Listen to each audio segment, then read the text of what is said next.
Welcome to Born to Praise TV channel. We are created to praise and worship God.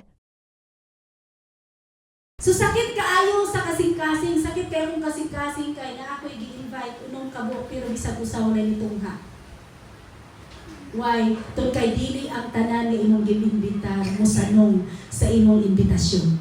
Tun kay naana sa Biblia, sa dihang gi-invite alang sa bangket, wala sila ni doon.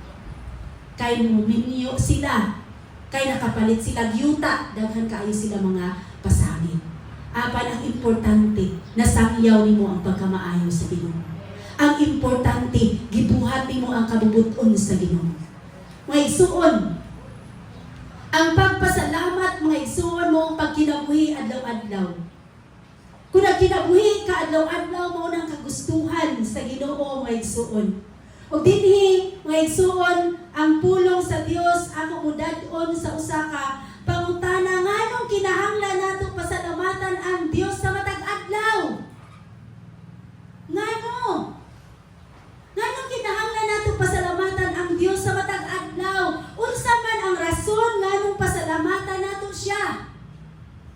Sa may rason nimo nga pasalamatan nimo ang Dios?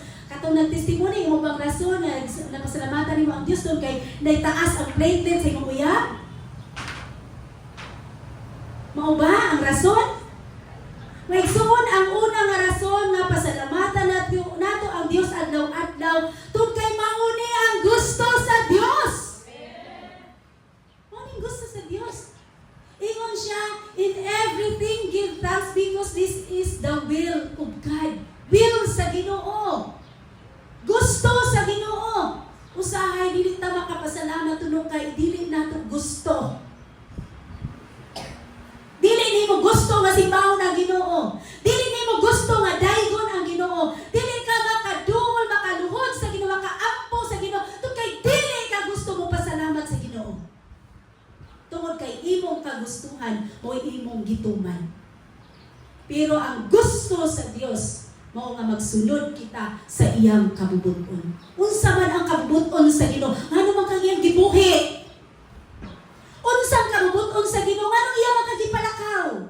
Unsa ang kabubuton sa Ginoo? Ngano kanunay gilikay kaniya sa kamatayon nga bisan hapit na kamamatay? Unsay gusto ni Lord sa imong kinabuhi? Nganong gakipat-kipat pa man imong mata? Nga bisan tuod mura gidugmok na ka sa kalibutan ug nang hagyong na ka sa Ginoo. Lord, buhaan ako, patyan ako. Unsay gusto ni Lord nganong gibuhi pa man kaniya? Aron himayaon nimo ang Dios. Aron daygon nimo ang Dios. Aron pasalamatan nimo ang Dios. Luyo niya ang tanan. How can you give thanks sa Ginoo kung dili ka musabit sa Dios? Makapasalamat baka sa Dios kung dili ka musabitara sa imong tibuok nga kinabuhi sa Ginoo. Never kang makapasalamat kung doon na kay gihawiran sa imong kaugalingon. Ang imong pagpasalamat dili makaabot sa trono sa grasya sa Dios kung kay doon na kay gihawiran. Mao nang dili buo ang imong kinabuhi na magpasalamat sa Ginoo tungod kay doon na kay pagduha-duha.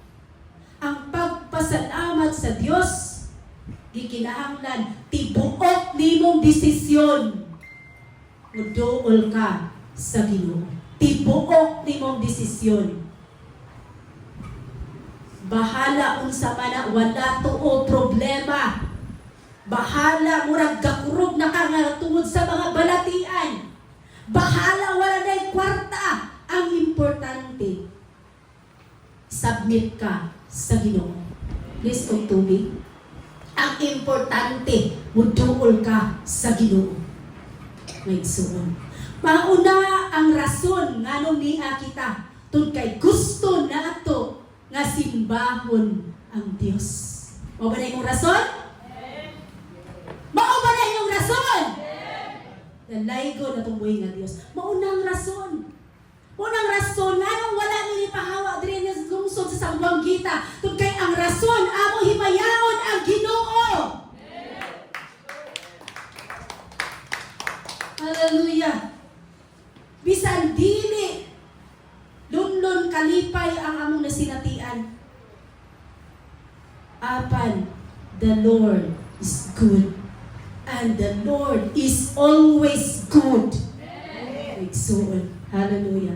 Gusto sa Dios nga ato siya pasalamatan adlaw-adlaw. Dili ta makapasalamat tungod kay kanunay tang nagbagulbol. Gamay na lang gani, usa na lang ka litchi, usa na lang ka baso, ang sulod sa bulugasan perti na nimong bagulbula. Ang tundabot na sa silingan yung pagbagulbol nga wala na kay bugas. Giaway na nimo timong bana, imong mga anak tungod kay wala na trabaho, tungod kay wala na bugas. Ana pa nang dili na ka makapasalamat sa Ginoo, walay bugas salamat sa Ginoo. Kay bisan wala kay bugas, buhay ka. Nanay ko na kabuhay ang Dios. Nagsuningon siya, bisan unsang mudangat kaninyo, kini mao ang kabubuton sa Dios nga buhaton ninyo sa ngalan ni Kristo Jesus ang pagpasalamat. Hallelujah. Unsa man ang kabubuton sa Dios, hinumdumi kanunay.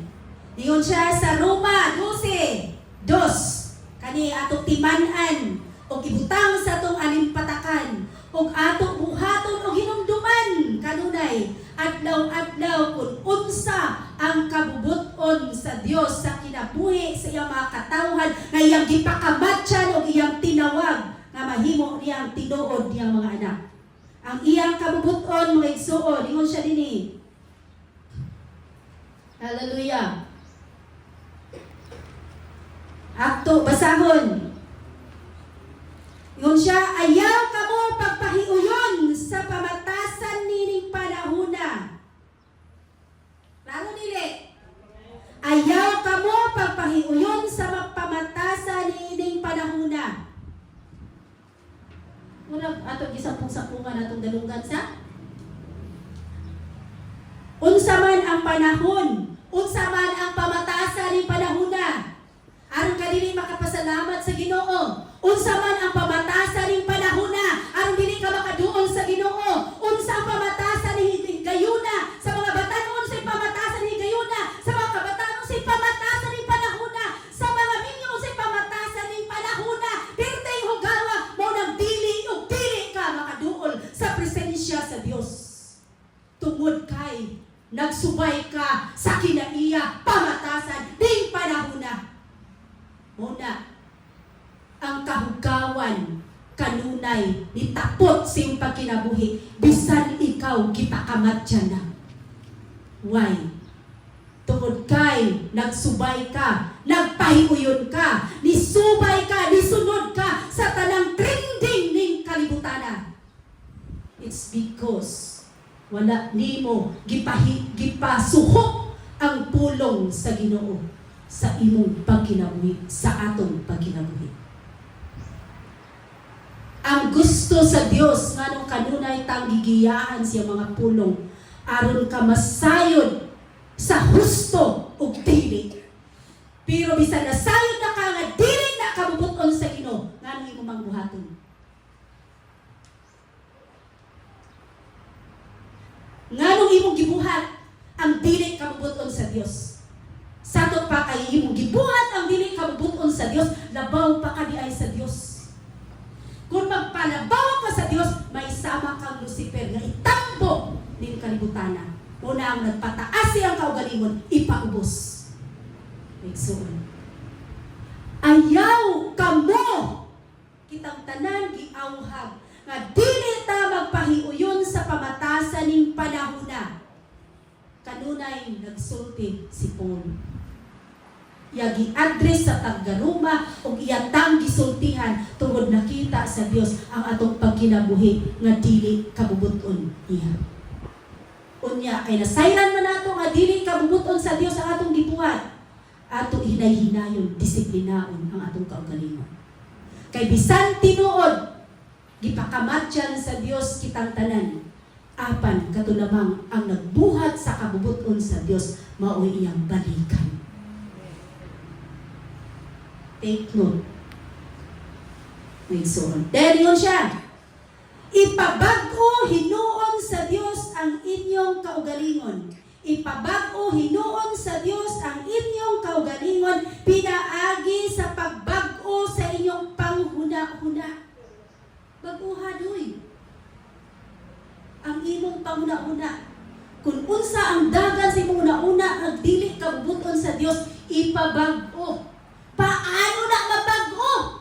Kung dili ka kabalo mo pasalamat.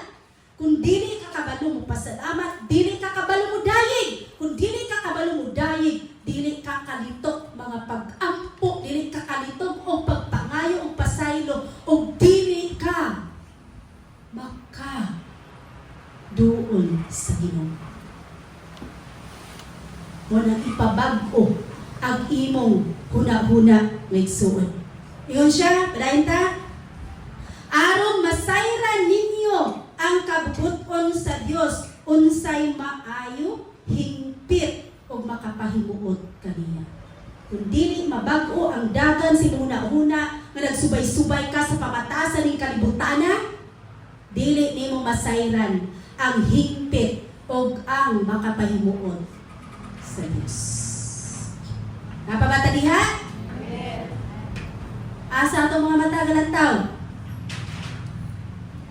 Dili na to masayran unsay maayo, hingpit o makapahimuot kaniya nganuman nahimo man tagbuta o bungol. Tun kay naglantaw man ta sa atong isig ka tawo, okay ra man niya, mao pud akong buhaton. Bisan nasayran nimo. Okay ra man ni, okay ra para nimo, pero sa Dios. Naistorya na iba mo sa Dios, nga okay ra na yung gibuhat. Nag-communicate mo sa Ginoo, ningon siya nga okay ra na yung gibuhat. Ningon siya nga imo nagpadayunon. Ningon siya nga hangtod sa pagbalik niya, mao na yung pagabuhaton. Ang gusto o ang kabuton sa Ginoo nga kay natong buhaton, mahimaya siya. The way nga nagbuhat ka sa diling kabubuton sa Ginoo, dili mahimaya ang Dios. The way nga nusulod si mong kasing-kasing nga dili makapahimaya sa Dios, dili siya mahimaya. The way nga imong giuna-una nga dili makapahimaya sa Dios, dili gyud siya mahimaya. Sa imong mga nanaw, sa imong mga niyong, sa imong mga lakang, sa imong gipanulti, tanan sa tibuok nimong kinabuhi, dili mahimaya ang Dios kung nagbuhat ka sa dili makapakamaayo sa Ginoo. Ang tanan nimong gibuhat para ra kang tunog nga sira nga tugtog. Nagtugtog ka pero sira, dili makaabot sa presensya sa Ginoo. Ngayon. So unsa ang gusto sa Dios? Nganong ta magpasalamat? Unsa ang rason? Gusto sa Dios na imo isurrender ang imong kinabuhi. Gusto sa Dios na imong buhaton ang kabubuton sa Ginoo. Because ang gusto sa Dios, perfect ang iyang kabubuton sa imuha. Sa iyang plano, nagili ka mapahama. Thanks for watching. Please don't forget to subscribe our channel.